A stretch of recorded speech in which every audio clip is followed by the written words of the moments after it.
15 mlynedd ar ôl ymuno â crw yn fachgen 9 oed, arwyddodd David Vaughan gytundeb 3 blynedd gyda Real Sociedad. Felly oedd o'n benderfyniad hawdd? Ddim yn anodd iawn, mae'n amser i symud ac dwi'n meddwl oedd amser yn dda i fi i gadael crw a gael challenge newydd. Rheolwr Sociedad pan ymunodd David ar clwb oedd cyn amddiffynwr Cymru Clwb. Efo ni siomedig i weld o'n mynd, oedd o'n yn y rheswm yma nes i dod yma yn y lle cyntaf, ond mae pethau wedi newid llawer, ond jyst gobeithio bydd y coach newydd yn rhoi chance i mi chwarae. Mae'n anodd i bod yn injured, ddim yn gallu i ddangos sut dwi'n gallu chwarae, ond gobeithio bydd popeth yn iawn o'r anaf. A dyna ddechrau bywyd newydd ar fwy nag un cyfri. Wrth i David baratoi i symud dramor, rhoddodd i wraig Catherine enedigaeth i fab, Rhys. It was quite bad timing, but just one of those things. I think these things just happen and you just have to deal with them.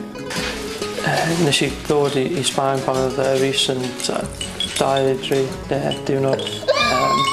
So nes i ddim weld am 6 wythnos, ond dim bach yn anodd, ond yn y diwedd mae popeth yn iawn. Beth am y Sbeineg then? Sut mae hwnna'n dod ymlaen? Mae'n eitha anodd. Mae llawer o bobl yn siarad Saesneg, so mae'n helpu, ond dim yn helpu ni i dysgu Sbaen. So, dyn ni'n gobeithio dros y misoedd nesaf i dysgu dim bach o'r iaith. Dydy David ddim wedi dechrau gêm i Real Sociedad ers mis Hydref oherwydd anaf i'w goes, a dydy o ddim yn ymarfer gyda gweddill y garfan. Mae'n gallu bod yn anodd, wneud yr un peth pob dydd ben eich un, ond gobeithio mewn wythnos neu 2 bydd yn nôl chwarae yn y tîm. Heno mae Sociedad sy'n drydydd yn ail adran Sbaen, gartre yn erbyn Numancia sy'n ar y brig. Ac mae David yn gorfod gwylio'r chwaraewr sydd wedi cymryd i leo yn y tîm, Ignacio Perez neu Nacho.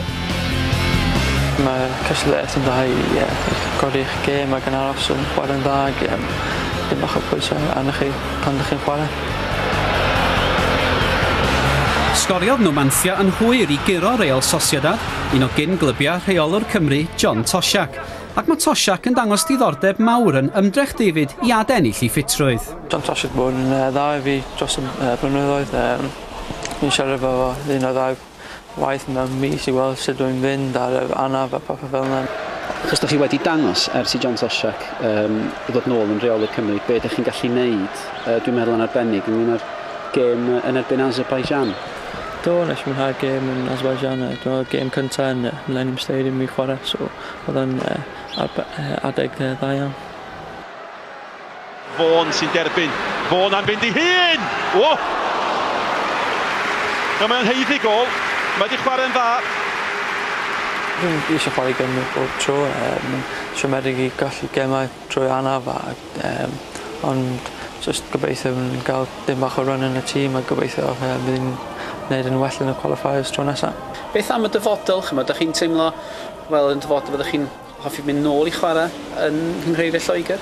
Dwi'n meddwl yn y diwedd byddai'n mynd yn ôl i chwarae mewn Lloegr, ond dim yn siŵr pryd, fyrall mewn 2 blynedd neu 2 blynedd ddim yn siŵr eto.